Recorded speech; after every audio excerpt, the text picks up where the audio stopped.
नाज़रीन गिरामी अस्सलामु अलैकुम वरहमतुल्लाहि वबरकातुह। सीधी बात के ताज़ा तरीन प्राइम टाइम में आप लोगों का इस्तकबाल है। नाज़रीन गिरामी में अंसार अजीज़ नदवी इस वक्त आप लोगों के सामने कुछ अहम तरीन ख़बरें, कुछ वायरल वीडियोस और कुछ तनकीदी तज़किये लेकर के हाजिर हुआ। नाज़रीन गिरामी, तमहीदी तफसीलात में जाने से पहले आप लोगों से जो हमेशा से दरख्वास्त होती है उस पर तवज्जो करने की अपील करूँगा। नाज़रीन गिरामी, आइए सबसे पहले मैं इस जो अपने आप को साध्वी का लक़ब लगा करके घूमती है प्रज्ञा, मध्य प्रदेश की एमपी बीजेपी गवर्नमेंट में जो है उसका एक वीडियो वायरल हुआ है। अब वीडियो जिसमें वायरल हो रहा है उसमें एक फ़ोन में बात कर रही है और सामने वाला जो बात कर रहा है उसको धमकी दे रहा है, सामने आकर के मारने की भी बात कर रहा है, जबकि ये गलत है और इसका हम साथ नहीं दे सकते। लेकिन साथ ही अपने आप के साथ अपने साथ साध्वी का लफ्ज़ लगाने वाली और न जाने अपने आप को किस तरह पेश करती है बीजेपी एमपी की, इसकी ज़बान भी आप सुन लेंगे तो अंदाज़ा हो जाएगा। और साफ ये भी वाज़ेह हो रहा है कि जो शख्स से बात हो रही है उसकी शनासाई है, शख्स के खिलाफ कोई कार्रवाई नहीं हुई, जबकि एमपी है, केस भी दर्ज नहीं हुआ। तो जाहिर सी बात है कि ये कोई ऐसी बात थी जिसमें जो है जिसको लेकर के एक दूसरे को धमकियाँ देने का सिलसिला जारी था। खैर, अगर आपसी बात थी, किसी बात को लेकर था तो, लेकिन जिस तरह से मियाँ कह करके, कटवा कह करके गालियाँ दे रही है उसको देख करके आप खुद अंदाज़ा लगा सकते हैं कि इस वक्त बीजेपी एमपीज़ की जहनी गलाजत किस तरह भरी हुई है और जो है इससे इनकी जहनीत इस तरह गिरती हुई जा रही है। ये तो खैर मुसलमान तो इससे नफरत करना ही चाहिए, लेकिन भारत के वो अवाम जो इस तरह की चीज़ों को कबूल नहीं करते हैं वो लोग इस पर खामोश हैं। असल बात सवाल यहाँ है, क्यों इस पर जो है इन लोगों की जानिब से सवालात नहीं किए जाते, एतराज़ात नहीं जताए जाते, जिसकी वजह से इन लोगों की गलाजत दिन भर दिन निकल करके सामने आ रही है और एक नफरत का माहौल बन रहा है। ये कहते हैं इस वीडियो को शेयर करने की कोशिश हुई है, आप इसको देख लें। जिगरा है तो जरा सामने बोलो। मारते होकर सामने आके मारेंगे तुमको, जब देखना जिगरा है क्या है। तुम्हारे अंदर जिगरा होता तो सामने आके बोलते, समझे? फालतू की बात करना नहीं। सामने आके मारते। अरे चुप बे, चुप साले मियाँ की औलाद तेरी कटुए की। नाज़रीन गिरामी, आइए आज एक वीडियो आई है मध्य प्रदेश से कि यहाँ पर मीडिया को भगाया गया है कमलनाथ की जानिब से, कि जो है बहुत गुस्से में नजर आए और मीडिया से कहा कि हम यहाँ लोगों से बात करने के लिए आए हैं, आप यहाँ आकर के शोर मचा करके इस तरह अफरा तफरी का माहौल नहीं जो है कर सकते, पैदा नहीं कर सकते। और ये वीडियो इस वक्त मुख्तलिफ तनकीदों के साथ शेयर की जा रही है और बाज़ लोग इस पर खुशी का इजहार भी कर रहे हैं कि अब मीडिया वालों के साथ इसी तरह से पेश आना चाहिए, इसलिए कि वो अपोजिशन लीडरान के जो है जलसे वगैरह में जाते हैं और वहाँ अपने मतलब की चीज़ ले आते हैं और मीडिया में बैठ कर के नफरत फैलाना शुरू कर देते हैं। कहते हुए बेगैर इस वीडियो को भी आप ज़रूर देखें।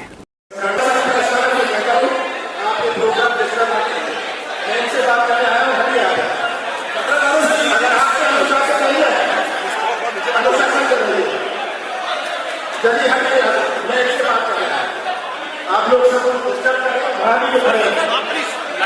नहीं करना यार, सामने मना कर दिया।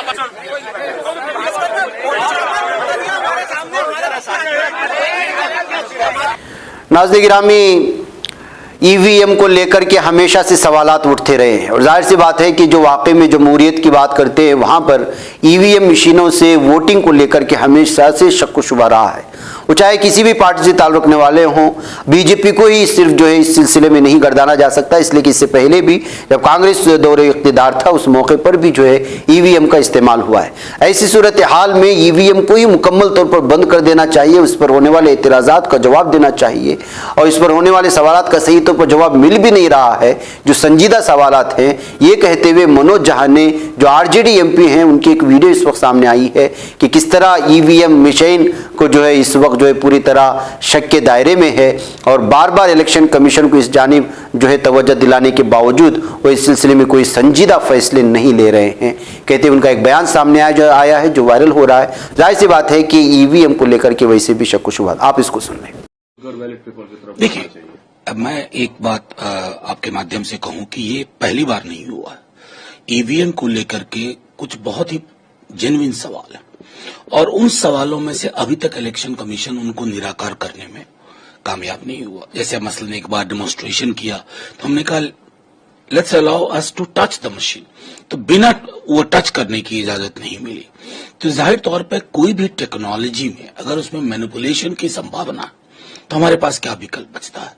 किसी भी जनतंत्र में, किसी भी लोकतंत्र में उपकरण महत्वपूर्ण नहीं है, अंत महत्वपूर्ण है। आउटकम क्या है, लोगों के मन में संदेह ना हो। दुनिया के बड़े बड़े देश ईवीएम इस्तेमाल करके वापस चले गए पेपर बैलेट पे। न जाने क्यों हमारे इलेक्शन कमीशन को लगता है कि वो आर्टिकल 324 को मिसरीड करते हैं।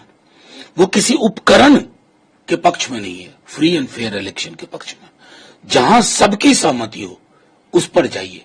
दूसरा विकल्प है 100% वीवीपैट काउंट करिए।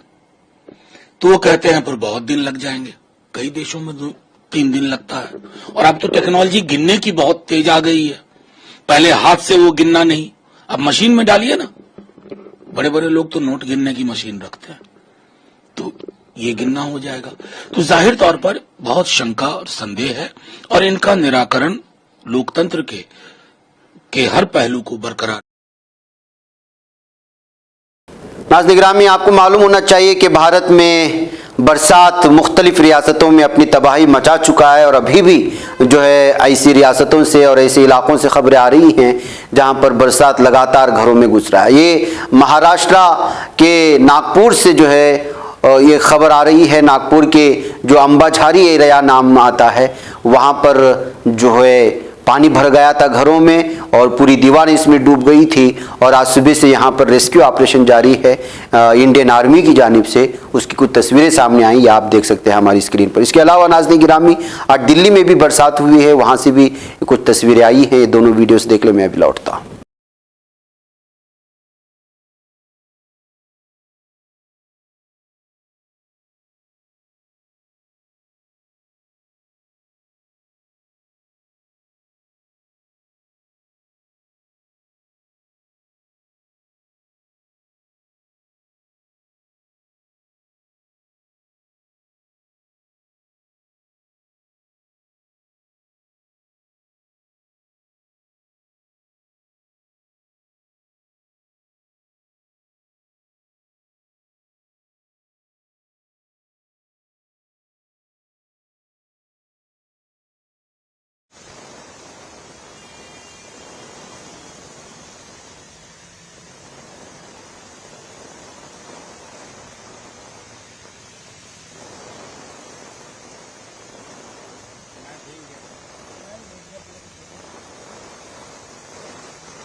इसके अलावा नाज़रीन गिरामी, मारुति सुजुकी गैरेज में जो प्रयागराज के झूसी में आता है वहाँ पर इस वक्त बहुत बड़ी आग लगने की खबरें आ रही हैं। कार पार्क जहाँ पर की जाती है गोडाउन में, और जाहिर सी बात है कि मारुति सुजुकी गैरेज के कार पार्क में इस तरह बड़े गोडाउन में आग लगना बहुत बड़े माली नुकसान का खदशा बताया जा रहा है। जब न्यूज़ रिकॉर्ड की जा रही थी तो ताज़ा खबर हम तक पहुँच रही थी। अभी तक माली और इंसानी नुकसान के सिलसिले में पूरी तफसीलात हम तक नहीं पहुँची।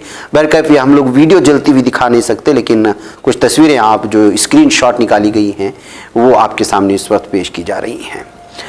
नाज़रीन गिरामी, आइए एक और ख़बर की जानिब बढ़ते हैं और वो ये है कि नफ़रत के बाज़ार में मोहब्बत की दुकान खोलने की राहुल गांधी पूरी कोशिश कर रहे हैं। दरअसल दानिश अली से उनकी मुलाकात की ये तस्वीर इस वक्त बड़े पैमाने पर अलग अलग तबसरों के साथ शेयर की जा रही हैं। लोकसभा में बीजेपी रुकने पार्लियामेंट रमेश बिधोड़ी के ज़रिए इंतहाई नाजेबा गैर पार्लिमानी नहीं थी। गैर पार्लिमानी होता है कि आप तनहा शख्स को गालियां दें, यहाँ तो पूरे कौम को गाली दी जा रही थी, तो वो गैर पार्लिमानी तो नहीं हो सकता, बल्कि वो बाकायदा एक हेट स्पीच थी। नफ़रत का माहौल पैदा करना, दो अक़वाम के दरमियान, समाज के दरमियान में जो है नफ़रत पैदा करने का वो सिलसिला था। इसको तो फौरी तौर पर मुअत्तल कर दिया जाना चाहिए। लेकिन जाहिर सी बात है कि इतने इतराज़ात के बावजूद जो सिर्फ गैर पार्लिमानी लफ्ज़ के इस्तेमाल का जो है इल्ज़ाम लगाते हुए कई अपोजिशन एमपीज़ को जिन्होंने मुअत्तल कर दिया, वो जो है इस रमेश बिधोड़ी को एक मखसूस कौम को गाली देने की वजह से भी उनको सिर्फ वार्निंग देकर के छोड़ दिया गया है। ये इंसाफ कहाँ हो सकता है। बहरकैफ काबिल एतराज बयान का सामना करने वाले बीएसपी रुकन पार्लियामेंट दानिश अली ने भी बयान जारी करते हुए कहा कि सारी रात हम नहीं सो पाए, ऐसा लग रहा था कि हमारा दिमाग फटा जा रहा है। ऐसी सूरत हाल में जो है कांग्रेस के साबिक सदर वायनाड से रुकन पार्लियामेंट राहुल गांधी जो है दानिश अली के साथ हमदर्दी का इजहार करते हुए उनकी रिहाइशगाह पर पहुंचे, उनसे मुलाकात की और इत्तेहाद का मुजाहरा करते हुए दिखाई दिए।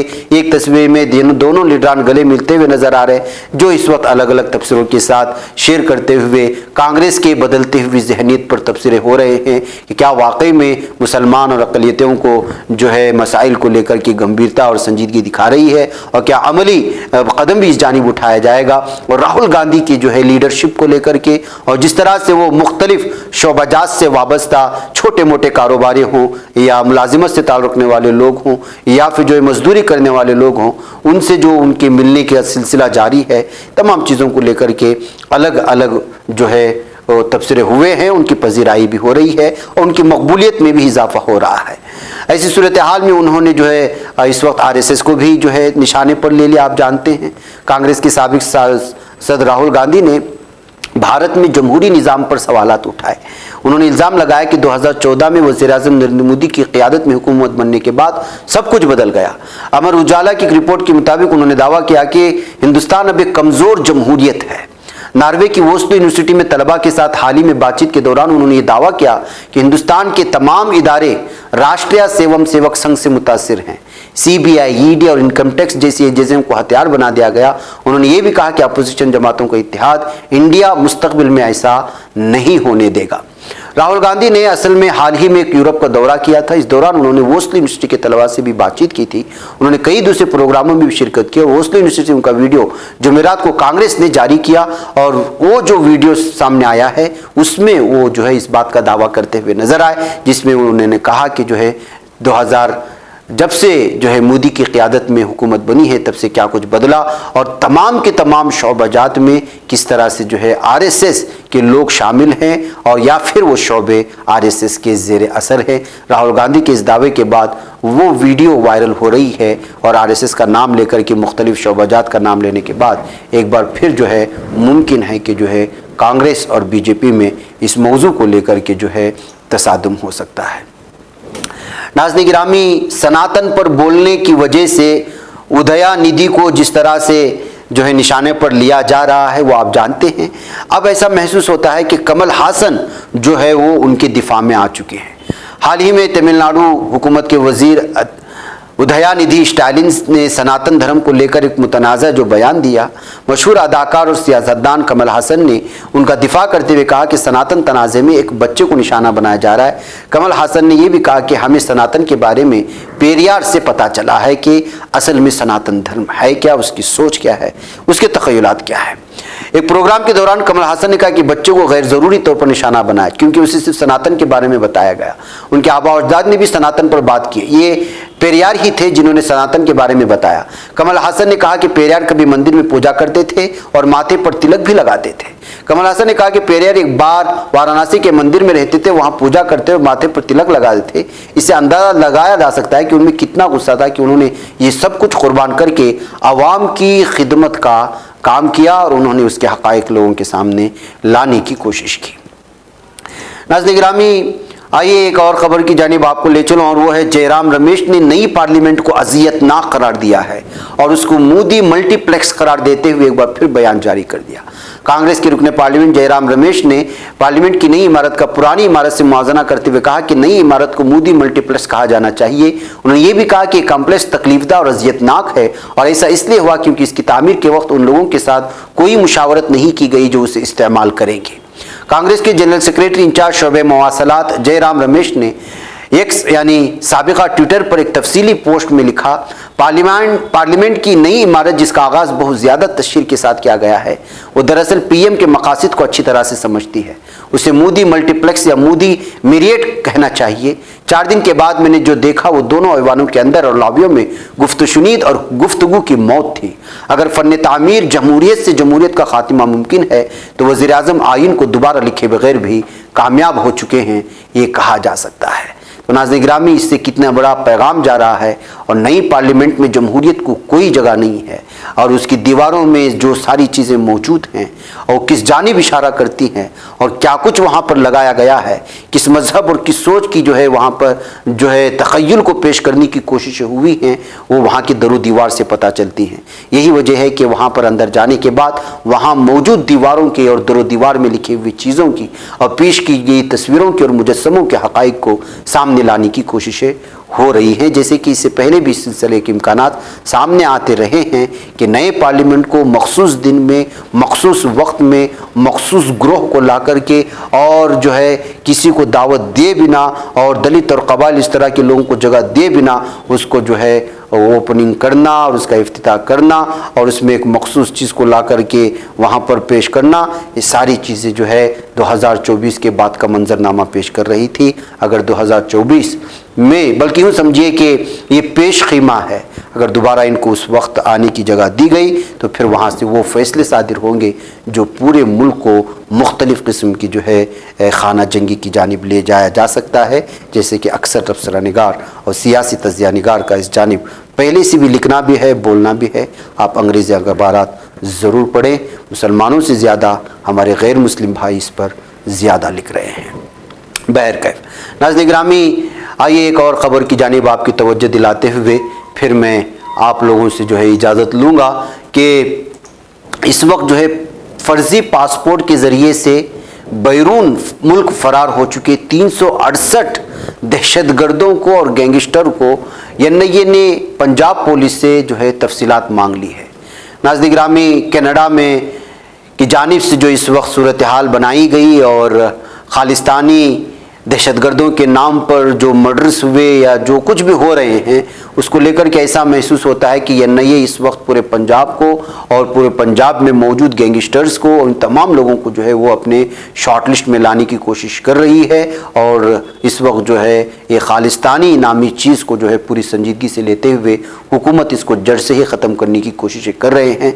जाहिर सी बात है कि फर्जी पासपोर्ट के ज़रिए बैनुल फरार हो चुके 368 दहशतगर्द और गैंगस्टर के अगर एनआईए ने जो है पंजाब पुलिस से तफसीलात मांगी है तो जाहिर सी बात है कि कार्रवाई अगले दिनों में जाकर के मुख्तलिफ ममालिक में भी एनआईए आगे बढ़ा सकती है, वहाँ के ममालिक के ताउन के साथ। भाई का अपना नाज़रीन मुझे इजाज़त दें। अस्सलाम वालेकुम रहमतुल्लाहि व बरकातुहू। ये चैनल हक निगर बन कर कुचल देता है फितनों को, अगर गंदी हो पॉलिसी तो मरते देख कितनों को, इसी बाजार में बिकते हुए देखा है सपनों को, सभी यकसां है ये पैगाम दो गैरों को अपनों को,